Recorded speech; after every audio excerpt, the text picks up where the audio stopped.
다음으로 네 번째, 해설 보면서 풀이법을 익히는 분들 계세요. 정말 안 좋은 방법입니다. 그렇게 하시면 안 됩니다. 해설을 보면서 풀이법을 익히는 것은 해설의 용도를 전혀 모르시는 거예요. 우리가 암기 시험에서 했던 방식을 그대로 따랐기 때문에 생기는 문제인데, 학창시절에 했던 공부나 여러가지 지식을 테스트하던 시험들에서의 해설은 의미가 있습니다. 왜냐면 내가 몰랐던 내용을 알려주기 때문에 그렇습니다. 그런데 피셋은 내가 뭘 몰라서 틀린 게 아니에요. 내가 실수를 해서 틀린 거지. 그런데 해설을 보면 내가 어디서 실수를 해서 틀린 건지에 대한 설명은 나오지 않습니다. 피셋에서의 해설은 어떤 용도냐면, 이 문제에 오류가 없다는 것을 검증해주는, 그리고 이 문제의 구성 자체를 이해하지 못하는 사람에게 납득을 시켜주는 그런 용도입니다. 한마디로 말씀드리면 출제자도 해설대로 풀지 않아요. 저도 문제를 많이 내봤지만 제가 쓴 해설대로 푸는 문제는 없습니다. 예를 들어서 어림산이나 암산으로 풀 수 있는 문제에 대해서도 해설에는 정확히 계산한 값을 넣어줍니다. 왜냐? 그래야 이 문제에 오류가 없다는 걸 이 문제를 푼 사람에게 증명할 수 있으니까. 그래서 해설을 보고 풀이법을 익히시면 안 됩니다. 요즘 시중에는 풀이법을 안내하는 책들도 있는 것 같은데 모르겠습니다. 과연 그 풀이법들이 정말 올바른 풀이법일지. 워낙 교재가 많아서 제가 일일이 다 확인하지는 못했는데요. 풀이는 자신의 방식대로 하시는 겁니다. 아주 단순한 방식만 가지고 하시는 거예요. 예를 들어서 어떤 교재에서 풀이법의 각종 공식이라든지 대단한 법칙들을 여러 가지 소개하고 있다면 그건 실전에서 활용하기 어려운 풀이법일 가능성이 높습니다. 그조차도 그냥 이론상 가능한 방식들일 뿐이지 실전에서는 쓰기가 어려울 수 있어요. 비유하자면 총을 쏠 때, 군대 가서 총을 쏠 때는 뭐 여러 가지 알려주거든요. 여러 가지 순서도 알려주고 어떤 자세로 쏴야 되는지도 알려주고 하는데, 실제 전쟁이 터졌을 때 6.25 참전하셨던 저희 외할아버지 말씀으로는 조준사격은 절대 불가능하다고 하시더라고요. 그냥 참호 안에서 총만 위로 뻗어서 총을 쏘기에 급급하다. 참호 밖에 누가 있는지 없는지도 모른다. 그냥 그렇게 말씀을 하셨는데 그것과 비슷한 것 같습니다. 그러니까 이론상으로는 뭐 조준사격 하면 좋죠. 근데 실전에서는 그게 아닙니다.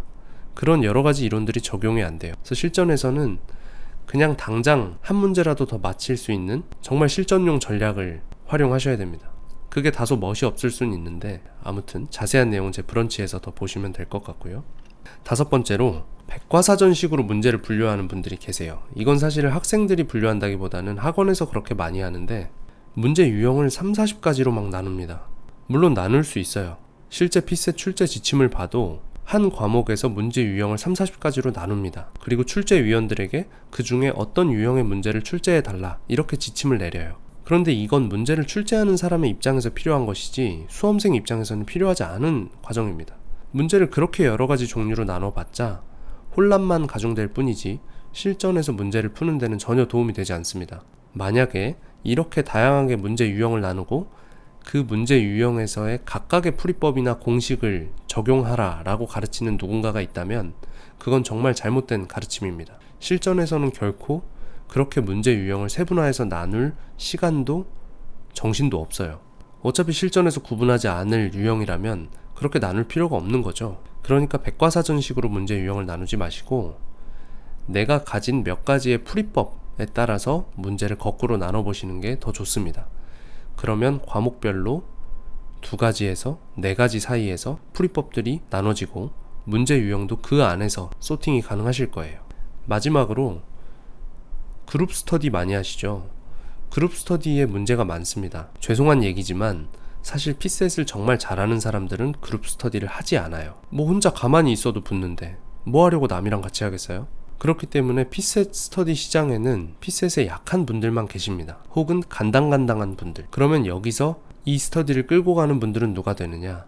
한 번이라도 피셋에 합격해본 분들이 이 스터디를 끌고 갑니다. 보통 여러 명이 모여서 정해진 시간에 서로 같은 문제를 풀죠. 그리고 다 풀고 나면 채점하고 문제를 맞힌 사람이 틀린 사람에게 설명해주는 그런 구조로 갑니다. 뭐 간혹 서로 다른 문제를 풀고 그냥 시간만 강제성을 부여하기 위해서 하는 스터디들도 있는데 그런 건 괜찮습니다. 다만 이렇게 같은 문제를 풀고 누군가가 맞은 사람이 틀린 사람에게 설명하는 구조가 되는 순간 문제가 생깁니다. 왜냐면 틀린 사람은 자기가 지금 어디서 실수했는지를 스스로 찾아야 되는데 그럴 기회를 놓치고 자기가 왜 틀렸는지를 절대 알 수 없는 문제를 맞힌 사람에게 설명을 들으니까 자기 실수를 발견할 기회는 얻지 못합니다. 그러니까 자기 실수를 스스로 발견할 시간을 가져야 되는데 그건 사실 문제를 풀자마자 해야 되거든요. 근데 문제를 풀자마자 자기 실수를 분석해야 될 그 시간에 실수 분석은커녕 문제를 맞힌 사람에게 마치 무용담을 듣듯이 이렇게 푸니까 나오던데? 이런 얘기만 듣고 있는 거예요. 근데 그걸 몰라서 틀린 게 아니에요. 그리고 심지어 그 사람이 그렇게 빼어나게 피셋에 통달한 사람도 아닙니다. 그러니까 큰 도움을 받기가 어렵고, 게다가 모든 스터디는 친목 도모로 인한 부작용이 항상 잠재해 있기 때문에 자칫하면 서로 친목 도모한다고 같이 밥 먹고 술도 한잔하고 이러면서 다 같이 피해를 입는 상황이 발생할 수도 있어요. 특히나 피셋 스터디는 피셋이 1차 시험이기 때문에 이제 막 시험에 진입하거나 한번 간보러 들어온 분들도 계시거든요. 그래서 스터디 분위기가 자칫하면 안 좋을 우려가 있습니다. 그래서 피셋 그룹 스터디는 이렇게 하시면 안 돼요. 그룹 스터디에 대해서 어떻게 진행을 해야 되는지는 제가 다른 영상을 통해서 말씀을 드리고요. 아무튼 이렇게 같은 문제를 풀고 문제를 맞은 사람이 틀린 사람에게 설명을 하는 구조의 스터디는 매우 안 좋다는 점을 말씀드립니다. 여기까지 6가지의 피셋에 불합격하는 공부법을 말씀드렸고요. 이 방식들은 모두 지금 고시촌에서 굉장히 활발하게 통용되고 있는 잘못된 방법들입니다. 아마 대다수가 이 방법 중에 한두 가지는 사용하고 계실 텐데, 제가 한 가지 말씀드리자면 피셋은 상위 20%가 합격하는 시험이에요. 근데 달리 말하면 전체의 80%가 불합격하는 시험이기도 합니다. 그래서 다수의 논리를 맹목적으로 따르시면 함정에 빠질 우려가 있습니다. 즉 80%의 공부법을 따라가서는 안 된다는 얘기죠. 심지어 피셋 시장에서 상위 20% 중에 한 상위 10%? 15% 정도의 사람들은 남들과 같이 하지도 않고 자기 나름의 그냥 문제를 풀어서 원리를 깨우친 다음에 손쉽게 풀어버려요. 소위 피셋형 인간이라고 하는 사람들이에 해당할 텐데, 저도 훈련을 하면서 피셋을 이렇게 풀면 되는구나, 내가 틀린 문제는 이렇게 실수를 정리하면 되는구나, 이 원리를 알고 나서는 거의 시간을 쏟지 않았습니다. 정말 필요한 시간, 최소한의 시간만 쏟았는데 훈련을 할 때에도 하루에 한두 시간 정도만 사용을 했어요. 그러니까 이렇게 상위 20%, 합격하는 20%가 하는 공부법은 통용되지가 않습니다. 그리고 나머지 80%만이 여러 가지 공부법을 가지고 논하고 있습니다. 그래서 다수의 논리를 너무 맹목적으로 좇지는 않으셨으면 하고요. 제가 말씀드린 이 6가지 공부법들을 활용하고 계시다면 제가 영상을 올리긴 하겠지만 그 전에라도 브런치에 오셔서 그러면 어떻게 공부를 해야 되는지 대안에 대해서 확인하셨으면 좋겠습니다. 이상으로 오늘 영상 마치겠습니다. 감사합니다.